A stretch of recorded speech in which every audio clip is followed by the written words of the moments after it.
Welcome back to the Grounded Union podcast. If you missed us last week, we were sick. We still sound a little bit nasally, but the show must go on because we got some important stuff to talk to you guys about tonight.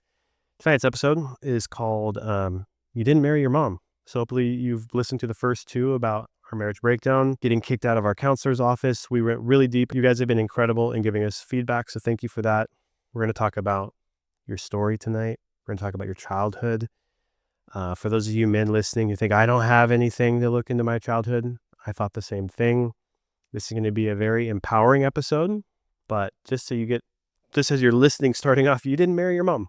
And we're going to talk about why that's the case and what most couples come into marriage thinking. And we're going to give you some really good news in this episode. If you are listening and you live in Arizona, Oregon, or Southern California, we're going to be doing an event just a couple weeks from now, from the time this episode airs, we'll be in Phoenix, Arizona for a 2-day workshop. We'll be in Portland, Oregon in June. Yep. And then in August, we'll be in San Diego. So if you live in any of those locations or want to fly in, we'll be doing 2-day workshops. There are a few spots available. You can check the show notes for more details. And if you want to come to Maui this October for a marriage intensive, we will be here in October for that. All the links are in the show notes. Thank you guys so much for supporting the show. Let's jump in. So you're not my mom. I am not your mom. And this is going to be step number 2. So step number 1 in our 7-step framework on how we healed our marriage and got to the point of where we are right now. Step 1 was denial. And step 2 is looking at your story, looking at your childhood story. And what we've come to realize from our own experience and from now having gained a lot of stories from other couples is that a lot of people get married and they kind of like check the big boxes like, yep, I slept with that person. I've kissed these amount of people. This was a really big event in my life. And a lot of times there's a large amount of things that we don't actually talk about before we even get married. And then even more things that we continue not to talk about as the years go on in marriage because we just don't think that they're important. And I think what we began to realize is that there was a lot of experiences that we both had and a lot of stories and mentalities that we had from our, what we'll just call childhood, that first 18 years of life. Yeah. From that first 18 years of life, which some people get married and they actually knew each other before they turned 18. High school sweethearts. So you maybe even have experiences in childhood together. For us, we had no childhood experiences together. And so a lot of people get married and they just don't realize that those experiences before 18 are still actually impacting their current day moments and realities, even though they may be 45, 55, 85, even though they may be our age in their 30s. Our moments in our childhood, our experiences, the things that shaped us, that gave us our perspectives, the way that we think, what we believe, how we view and see the world, those things still impact how we think and view the world today if we choose it or if we choose not to look at it. Yeah. I think so. A lot of couples haven't had a lot of conversations about what life was like before they got married, before they got together. And so why it's important, like Caitlyn was saying, is until you address these things, you can actually go throughout marriage thinking, oh, I don't know why you're triggering me, why you're activating to me. We use that word triggering, activating. Basically, why does your spouse emotionally agitate you or bring up your insecurities, bring up the ego? Why does that happen? And I think it happens because subconsciously we're unaware that we expected our spouse to just fit into the rest of our life experience. And for most of us, if you haven't slowed down to look at your life experience, what your childhood was like and the environment you grew up in, what the accepted norms were from your parents or your guardians, whoever raised you, what was normal in your home? Was it a clean home? Was it a home where you were on screens? Did you guys express emotion? Did you spend quality time together? Were you exposed to pornography at a young age? Was sex in movies really common? Or was there cigarettes in the home? Did you start smoking at 14 and then you quit before you met your wife? She doesn't even know I used to smoke. So there's all these things that we don't end up sharing. And then you get serious with your significant other that's now your spouse. And you don't want to embarrass yourself. You don't want to tell them something that would maybe make them not want to marry you. And what happens is once you get years into marriage, these identities that you wear from your childhood, these personas you put on that you accepted as normal, that you solidified and put in cement, this is who I am, this is how things are. Well, your spouse has a completely different understanding of reality than you do. So if you guys are rubbing up against the family systems you were raised in or the unique story that you had, and it's just like, there's just parts of you I feel distanced from, and I don't know how to get in. We're going to give you some prompts and some things to talk about during this show or after this episode that will allow you to get to know each other, the before each other person that you were. Who were you before you knew your spouse? These things are so crucial to find out because they give you insight to what you're expecting from your wife or your husband, and whether they are your voice or your parents' voice or something else entirely. And there's 2 routes that I want to go with this, and Brandon may want to go more routes too. And the 2 routes are, the reason why we talk about our childhood and the experiences that we've had is because a lot of people, like we said, come into marriage and they didn't share all of their experiences. And that could be because they don't think that they matter. They don't think that they're a big deal. There could be shame wrapped around them, like Brandon was saying. They could be really embarrassed, humiliated. They might not want to jeopardize the relationship or therefore the marriage. And then when they get married, they're like, well, that was before marriage, so we just keep on rolling with it. And like I said, they don't realize that it's actually impacting the everyday moments moving forward for the rest of their life until they want to take a look at them. So the first route I want to take it is the reason why we believe that going into your childhood story, those years from birth to 18, is so important is because there could potentially be things that you are holding as or withholding or holding as secrets that maybe don't feel outwardly quite like a big lie because maybe you didn't even know your spouse. So why do I need to tell my spouse that I was exposed to pornography at 8 years old? Why do I need to tell my spouse that I was addicted to pornography heavily in middle school and in high school? Why do I need to tell my spouse that I slept around a lot? Why do I need to tell my spouse about that one time that somebody touched me and I felt really uncomfortable? Why do I need to tell my spouse about that coach that always made really weird remarks to me that made me feel belittled? Why do I need to tell my spouse about these things? They happened long before I met my spouse. They don't impact me now. They have nothing to do with how I think or view the world or the way I interact with my spouse, right? Because that was a decade ago. That was 2 decades ago. That was 3 decades ago. And what we came to realize in your story was the parts of you that I didn't know, I needed to know.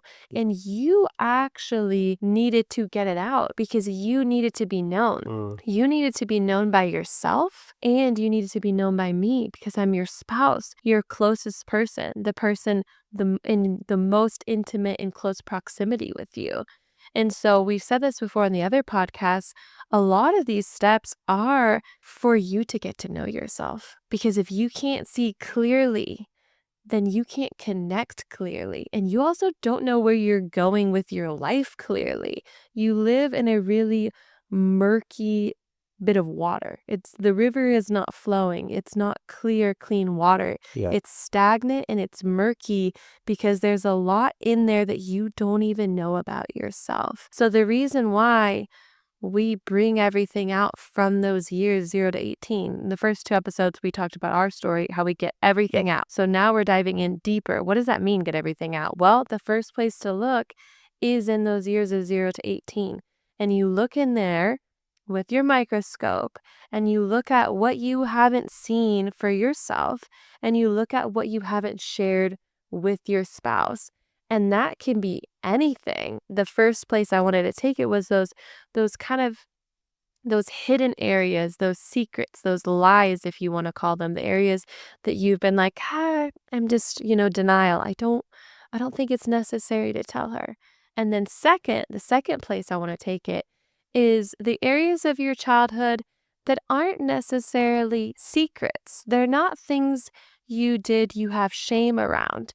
There may be are experiences that happened to you that might not even have to do with your sexuality. It might not have to do with pornography. It might not have to do with sleeping with people. It might not have to do with things that made you uncomfortable. Yeah. This is an area, a road to explore. These are experiences that you had that shaped you. So this is the way that your parents talk to you, the way your parents raised you. This is the way that your teachers talk to you, the experiences you had at school. Yeah. This is the social interactions that you had. This is the type of friends that you had, the type of sports that you played.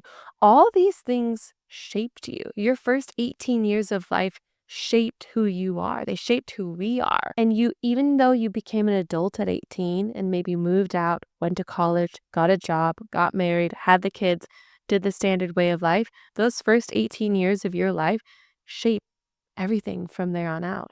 And so, yes, we want to explore everything that we haven't seen ourselves and that we haven't disclosed to our spouses. And we want to just explore the narratives. We want to explore the storyline. How were we raised? Because these are the ways that we can discover who we are, what's impacting us, Yep. what do we want to keep with us, and what do we want to leave behind. That's so good. I think as we're discussing, as we're on that topic, kind of narrowing in on those who raised you. So that's for most people, both parents, single parent, an aunt, uncle, maybe you were adopted, maybe you're in foster care. But I want you to think for a second about the adult figures that raised you. Let's hone in on that for a moment. A lot of us, when you think about, well, I don't want to look into that because they did the best they could. Mm-hmm. Yes, your parents, the person that raised you, they did the best they could. And that is a helpful mindset to make sense of your childhood. But let's take it a step deeper. You can still honor and respect somebody who raised you and still be honest with the experience you had. So we want to invite you right now to be honest with yourself and to actually get curious about what was lacking in your childhood experience. Were your parents, we'll just use parents interchangeably, that could be your care provider, whoever raised you, but were your parents emotionally available when you needed them? Do you remember being comforted by your parents when you were in pain? Or do you remember suffering alone? Did your parents have developmentally appropriate conversations with you about sex, about money, about adulthood, or was everything hush hush and you had to figure it out yourself? So these are the questions you want to ask yourself: is what you need now, were you brought into that through maturity, through experience with your parents, or were you left to fend for yourself? And you'll know the answers to those questions when you begin to explore them. And you don't need to hide behind, well, my parents did good and I'll just forget about that time. Well, you might still have some deficits in who you are as a grown adult at 55 because you said your parents did the best you could and you never actually looked at the deficit. Well, I guess my dad was really emotionally unavailable. And when you look in the mirror today, are you emotionally unavailable because you just thought that's how men are, because that's how your dad was? So these conversations, what's really neat is when you open up to have these conversations with your spouse, you realize like, wait, I didn't like that my dad wasn't emotionally available. That actually bothered me. I had to do things to get his attention. Maybe you acted out. Maybe you joined the military for that reason. Maybe you're in the line of work you're in today because you wanted to get your dad's approval. Well, you're not still trying to get your dad's approval. So let's rewind and say, okay, who do you want to be at your core? And how do you want to be in your marriage? Because when you guys came together to get married, you created a brand new ecosystem, a brand new family system where you get to establish the values that matter for the two of you. And so when you begin to have these conversations, when we begin to have these conversations, we begin to see, wow, thank you, mom and dad. And what do we want to create? Because I could see the immaturities in me. But until I looked at my childhood with honesty, I thought, oh, isn't it normal to just play video games all day? Wasn't it just normal to do this X, Y, Z? And it was like, wait, I would have redone that big time. And that's the opportunity that you get to redo it big time for your kids and for your marriage. And when you don't look at it, when you don't look at your story, when you don't look at your childhood, when you don't look at your experiences, you just automatically will repeat them. Yeah. I'm not saying that's negative. Some of that could be good. You might repeat great things. And at the same time, you most likely will repeat things that aren't that great because it's like this automatic system that's imprinted into you from birth to 18. And so if you don't look at it and go, you know what? I'm going to leave that behind because I don't like that way of thinking, that way of being, that way of seeing the world, that way of doing things that my parents passed to me. If you don't take a look at that and go, you know what? I don't really like that. I'm going to leave that behind. You will automatically keep repeating that. So I want to give a couple of practical examples because I feel like we can oftentimes find ourselves in each other's stories. And so some examples, these could be from either of our stories or just stories that we have seen and heard. And that would be, say that you came home from school most days and your parents were still at work, or your parents were home from work and on the computers, or they're home from work and already watching TV, home from work and on their phones. Essentially, your family, your parents were home and not actually really home. And so maybe you, like Brandon mentioned, learned how to get everyone's attention really quickly. You had to kind of hype yourself up or become really charismatic or do something crazy. Maybe you do something crazy wild or crazy disrespectful or crazy silly to get their attention. Or maybe you were the one that just followed suit. You went into your own room. You did your own thing. You didn't realize you felt lonely, even though deep down you probably did feel lonely. Or maybe you didn't even have a word for what you felt because that was just your normal way of being. And so now you fast forward to you're an adult and you now feel like with your spouse and probably with other people, you have to hype yourself up to get everyone's attention. Yeah. You have to be the life of the party, the class clown. You find yourself always trying to be silly, even though you're like, why am I always trying to be so silly? Or you're really secluded. You go back into your room when you get home from work and your wife wants all this time with you and you're just like, can't you please just give me my time and space? I need my own time away from everybody. I'm busy. I've got these things to do. And you don't realize until you realize that that was from the way you were raised. That's the story. That's when I say the stories, the patterns, the narratives, the Yeah. way you interacted with your family at home. That might not even relate to you at all, but there was a way that you were raised. And there's going to be incredible things about that and things you don't want to keep going on and repeating. Like Brandon said, I liked that. He used honor and honesty because we can honor our family of origin, the family that raised us, the family, the home that we grew up in, and we can still be honest about our experiences in that home because both of us have had experiences in our home where to be like, you know what? I'm not going to do that as a parent. You know what? I'm not going to engage with you the same way I watched my parents engage. And both of us still have close, loving, and connected relationships with our families of origin because we have honor for our families and also honesty to self-reflect and look back at our stories. And I think if you're thinking, how does this tie into, like, if you're in crisis right now, this means everything. So if you're in a marriage crisis, this isn't just like a maintenance episode where you're kind of like, okay, well, I could do some of these things. These are the very conversations and the very things that can help you get unstuck Exactly. when you're in the midst of, there's just some behaviors, there's some attitudes we have towards each other that we just can't seem to shake.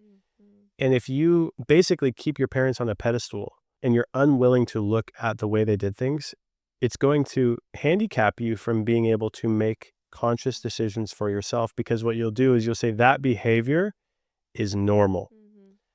That use of my time is justified. That attitude is just the way it is. And so I think one of the most practical ways to think about it is a lot of the things humans do, and your parents did, was to maintain an equilibrium or a baseline, basically to stay emotionally regulated, for them to feel okay. Well, if your parents were alcoholics, that meant they needed alcohol to feel okay. If your parents were addicted to screens, if they were addicted to gossip, if they were addicted to nicotine, maybe they're addicted to work, or maybe they were, like Caitlyn alluded to, they could have been physically present but emotionally detached. And so those attitudes and those approaches, I call them strategies, to life, you picked those up because they were the only thing you had demonstrated to you. So that's what Caitlyn's talking about. When you come into marriage and your spouse wants connection, and maybe she was used to quality time, and you're like, whoa, like, I need my 5 hours of video. This is for us. It was my 5 hours of video game time. Now, then I had to start lying about when I was playing video games because Caitlyn's like, I don't think that I want you to play 5 hours of video games. Like, I want to spend quality time with you. I'm like, okay, well, I'll play video games. You're going to bed. I'll do this. I'll do that. We've heard from a lot of couples. It's like, my spouse plays a lot of video games or watches this show without me. And it's like, these behaviors started before you guys met. And I think it's so powerful when you have conversations to understand what void in your soul are you trying to fill by doing something that ultimately leads you away from your spouse. Odds are its origin is in your childhood. And if you look at it, you're going to be like, you know what? I actually want more for myself and I want more for our relationship than just trying to survive. And that's what a lot of childhood was for many of us. And you really have to detach from your childhood completely. No matter if you're listening to this and you're like, I had a great childhood. My parents are great. Everything's great. Or maybe some of you are like, I know my childhood was just messed up.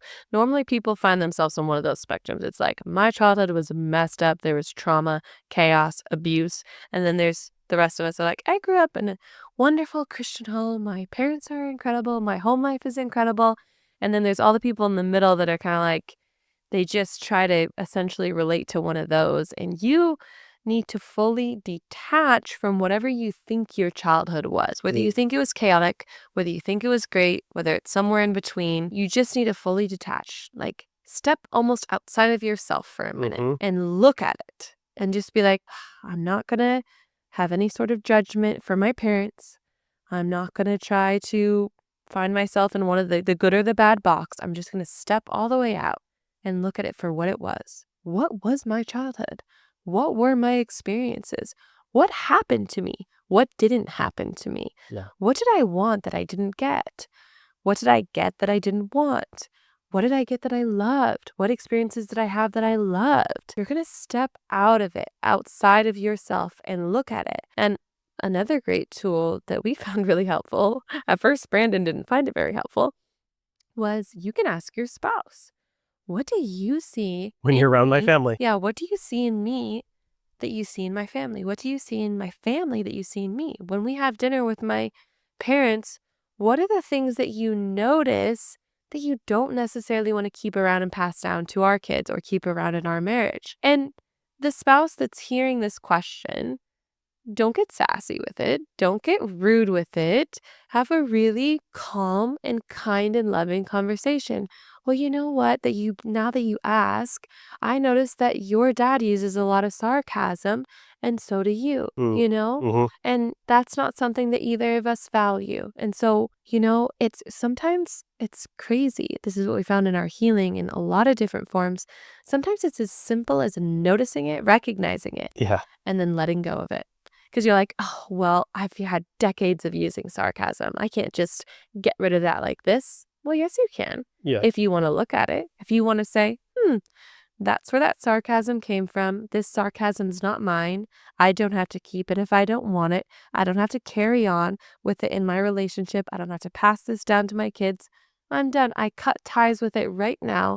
I'm all done with that way of thinking, being, speaking, whatever it may be. And so why we talk so much about this, and we're going to talk about other areas of your life to sit down and reflect on and recognize, is because recognizing, stepping outside of yourself, detaching, looking at it, seeing what happened, seeing what is, recognizing it, gives you clarity and it gives you perspective to then cut ties with what you no longer want to be attached to anymore and recreate a whole different marriage, a whole different family, a whole different life. Yeah. A specific way that this situation plays out is approval-seeking behaviors. So if you lived in a certain way to seek the approval of your mom or your dad, once you're married, if you begin to do things differently than they did it, whether it's verbally expressed from them, you know that you could be living in a way that isn't how they lived, and they might give you a hard time about it, or you might know that this might mean that they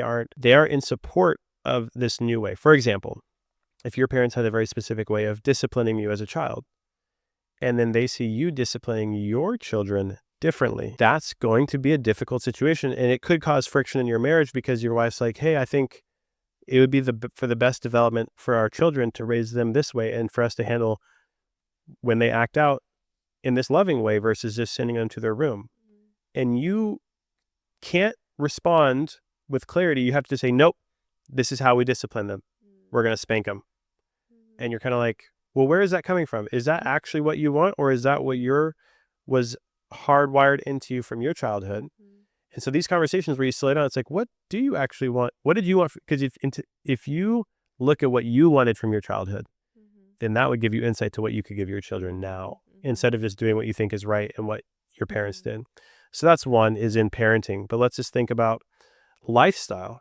If your parents were really big on you getting into a certain college and getting a certain degree and becoming a doctor, because everybody in the family was a doctor, and you wanted to be an entrepreneur, or you wanted to be an artist or a writer, and you never pursued these things and you tried to fit in the box that you thought your family had for you, well, you're going to kick and scream and take that out on your spouse because you are not fulfilled.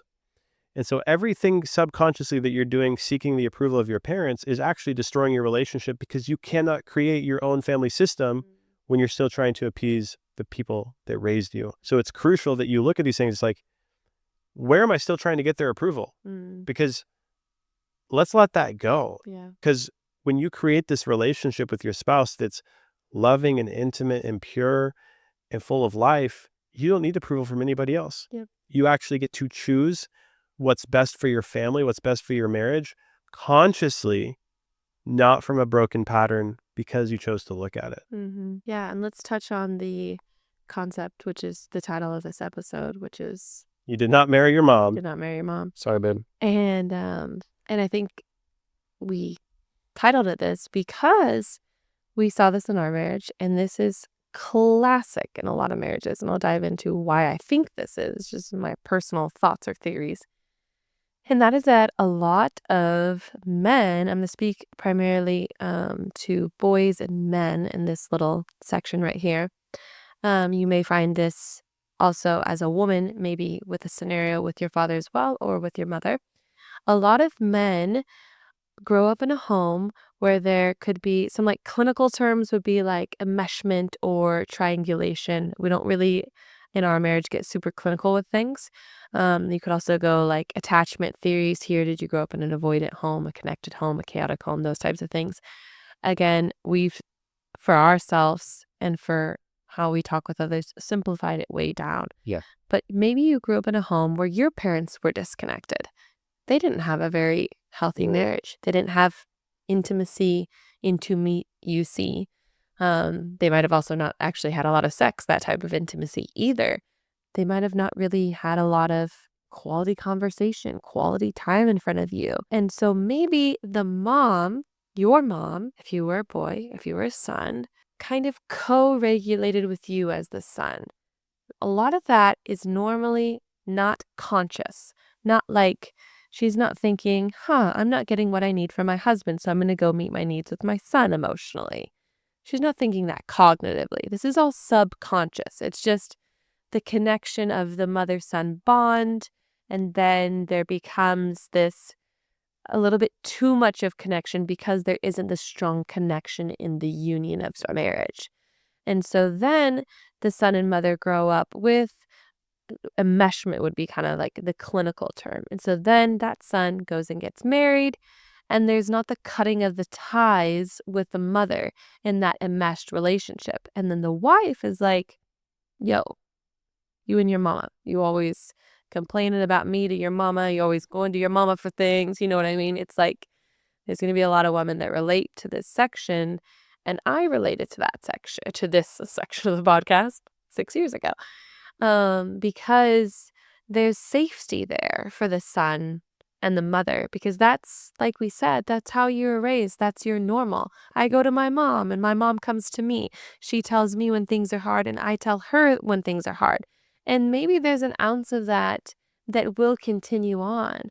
And like I said, though, you have to detach from that for a minute. Look at it and be like, is this what I want? Is this what I want moving? Do I want to always tell my mom every time I'm having a marital issue? Is my mom really the best counselor for me for my marriage? is my mom really the best person I need to go whining about my wife to? Does my mom really have all the answers for me right now if her marriage is disconnected? Why am I going to my mom, who has a disconnected and broken marriage, to get marital advice for my disconnected and broken Ding, marriage? ding, ding. Maybe I need to look at my parents' disconnected and broken marriage and the fact that I'm repeating that cycle with my disconnected and broken marriage, and I need to actually separate from that. That doesn't mean that you don't love your mom anymore. That doesn't mean you don't talk to your mom anymore. For us, on a practical note, what that looked like is we aren't going to our parents for marital help Yeah. because our parents are not our marital counselors. Our parents are not in the ins and outs of our marriage, and they're just going to give us the advice that they have from their life, which could be kind of good and could be not that great. Because with that, your parent or the mom, we'll say mommy, Mm-hmm. is always going to want what's best for you if Great. they aren't fully developed or mature. They're not going to want what's best for your marriage. They're going to want what's best for little Johnny. Mm-hmm. Oh, son. In the back of their mind, if things get bad, you can always move back home with us. Mm-hmm. And that's not good or bad. It's just that maternal instinct that you're pulling on, especially if she's not in a place of full health and maturity herself. Mm-hmm. So the other piece with enmeshment, the idea of the mom coming, or either any parent, this could be any parent, this could have been the father coming to the daughter, but we're just giving this example. So if your mom confided in you when things were hard with her husband, your dad, then you'll also feel this burden from women in your life that they are pulling from you, that they need something from you. And that can be a very significant driver for compulsive sexual behavior because you feel justified, like, my mom's always needed things from me. My wife needs things from me. Nobody ever takes care of my needs. Everybody is pulling like a leech from me. And so I'm going to get my needs met in a secret way because nobody actually cares about my needs, is the narrative that gets imprinted as a young man. And so you need to become aware of those dynamics that exist in your home. If you as a child were confided in by either parent on marital issues happening in a marriage, that wasn't your role. Right. If you felt like you knew insight about one of the other spouses and it was kind of like you were supposed to comfort mom or dad, that wasn't your role. If you feel obligated to call your parents 3 times a day, to check in, to tell them what's going on and how you're doing and how your marriage is doing, that is not a healthy role for them to be in at this stage of your development, at this stage of your life. And so these conversations you have about childhood allows you to see why you feel obligated to maintain a certain level of relationship. And what this can do is actually create a healthy dynamic for your adult parents, as an adult with your parents.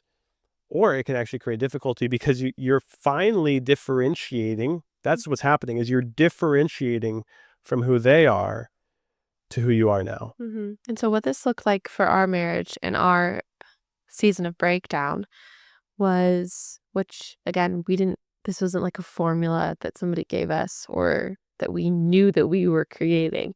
We just kind of started doing these. We started having these conversations. We started looking at these things.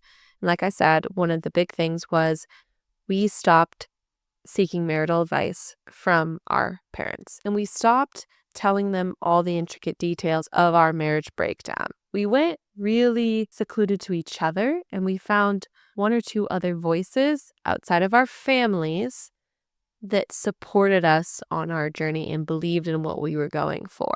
And that, we didn't realize it at the time, now reflecting back, was crucial to us getting out of the breakdown phase of our marriage. And so we highly encourage that if you are in a crisis in your marriage or on the verge of a crisis or coming out of a crisis, that you cut such deep ties with your family of them needing to know the intricate details of the breakdown of your marriage. Yes. And you go inward into your actual marriage between the two of you to begin to have these types of conversations. Stop taking them out to your family, but take them in to each other to actually explore and look into these things. And then we literally had conversations about these things. We actually asked each other questions about our childhood.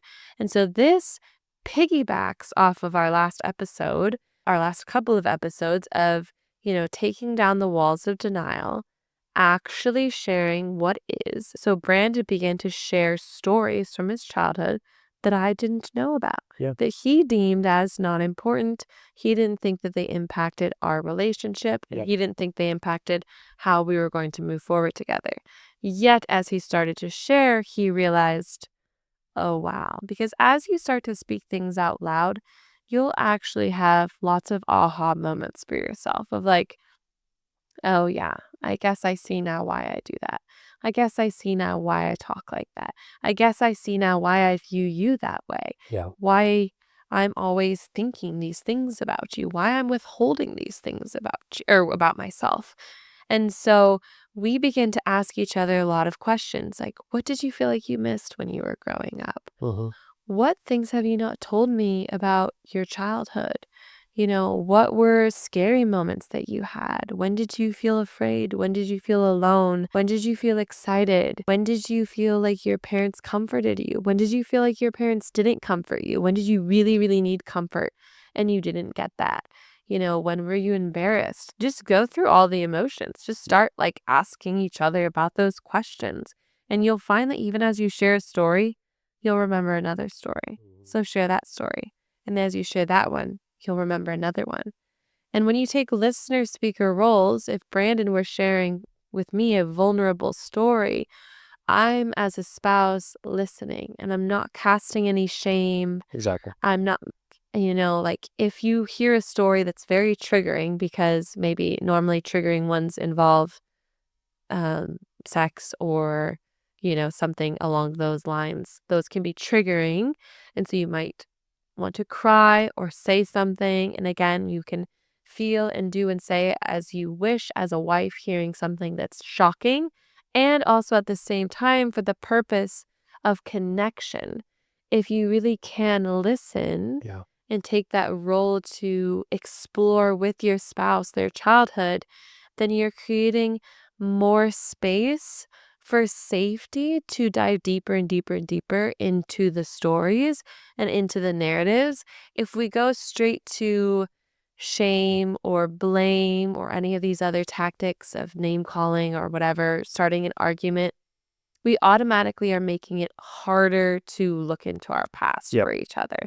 So you want to keep it a very safe and loving space to explore both of our childhoods so that we can actually finally see each other for those times of what actually shaped us. When you invite that compassion toward each other, it allows you to be curious. And I think it's the container of marriage allows you to feel courage to look at parts of you that you never wanted to. And the reason we're such big proponents of doing this with your spouse, we're not anti you going to do this with your counselor. If there's just simply not enough hours in the day to do 4 hours of counseling every day. But your spouse, if you set your life up properly and you're not distracted with the TV show, you guys can talk for 2 hours every night. You might have more time and you don't need to just like sit down and be like, let's do our counseling session with each other. It's not like that. There's going to be seasons. You might be in that season right now where you're like, I don't even know you. I don't like you. I don't know why, but we're not going to make it. And you're like, let's peel back the onion. Yep. Let's get to know each other. Let's understand where we came from and where we picked up the perspectives on life that we have right now so that we can have compassion for each other. And then together, as we see each other, choose what do we want now? Yep. Now that we see each other, we see into each other, it's like, what do we want to create? That's the reason. And so I think it'd be powerful, Caitlyn, for you and I to give some practical questions that our listeners can ask each other right as they're finishing this episode. And so we want to give you a few conversation starters. Again, these are deep questions, but look, if you're in the deep the deep mud, marriage is deep and you might be in deep mud, and we want to bring you into a deep sense of love. The first thing is, why don't you ask your spouse or tell them, you can ask and then you can respond, what is one thing you felt was missing from your childhood? Why don't we just popcorn back and forth? You share a question and I'll share another one. Yeah, I think one that we went into that's really deep is there anything from your sexual story from 0 to 18 that you have not shared with me? And piggybacking off of that question, were there any times that somebody made you feel sexually uncomfortable? So you could have questions about abuse, as well as what's the word? Not with permission, explored, shows, mutual sexual experiences you had with somebody else. Yeah, I think you piggybacking off of that too. We talked a lot about when we were first exposed to things. So, when were you first exposed to sexualized content or pornography? Or we talked a lot about movies too, and TV shows and music videos. And when we first got phones and when we had access to, iPods and those types of things. So, like, when were you first exposed to all of this different type of content, to this whole big world? Yeah, I love that. What did you use, how did you spend your time when you were bored? Bored, lonely, tired. How did you spend time? Yeah, I think another one that comes up too is like, what happened in your home when you didn't do something right? When you got in trouble, when you got a bad grade? Um, those moments really, really shape us. And so those are really good stories to explore. The one around grades, I think, is really good. Like, what happened when you Performance. brought home a bad grade? What did your parents say? What did they do? And what happened when you disobeyed them, when you broke the rules, when they caught you lying? All of those things. Do you have memories of your parents comforting you when you were in pain or were scared? Another one would be, when you think about your parents' marriage, was it healthy? And then answering like what we talked about, did you feel like your mom or your dad or whoever raised you confided in you for emotional support as the child? Another topic to explore is, who were other supportive voices in your life? Maybe your parents had friends that came over a lot and they felt like family to you. Maybe you went to your grandparents' house a lot. Maybe you had mentors. Maybe you grew up in the church, like Brandon and I grew up in the Christian church. So we had pastors, we had small group leaders, we had youth group leaders. Oftentimes, we also have sports leaders, coaches. We have these different people in our life that are mentors, leaders, pastors, whatever it may be, that they had a lot of room in our life to maybe speak into us. Yeah. And so diving into, who were those people in your life? What were their names? What did they teach you? Again, what did these people teach you that you love, that you want to carry on with? What did these people teach you that you're like, they taught me that and I don't want to keep on with that anymore. So we have our parents, and then we also have these other sideline players that shaped us as well, and exploring the names of those people, who they were to you and what they taught you, can be another great conversation to have. Well, I think we've given you guys a lot to talk about, a lot to think about. You're welcome, because these conversations and this approach to an openness to exploring what is the marriage that we want to create has the power to actually differentiate the marriage you have and the family you have from the one you were raised. And that is a massive, massive gift. We want to thank you guys for joining us on episode 3 of the Grounded Union podcast. If you got something out of the episode, please leave a review so we can reach more people. We don't run any ads. We thank you for following along, and we look forward to seeing you next week.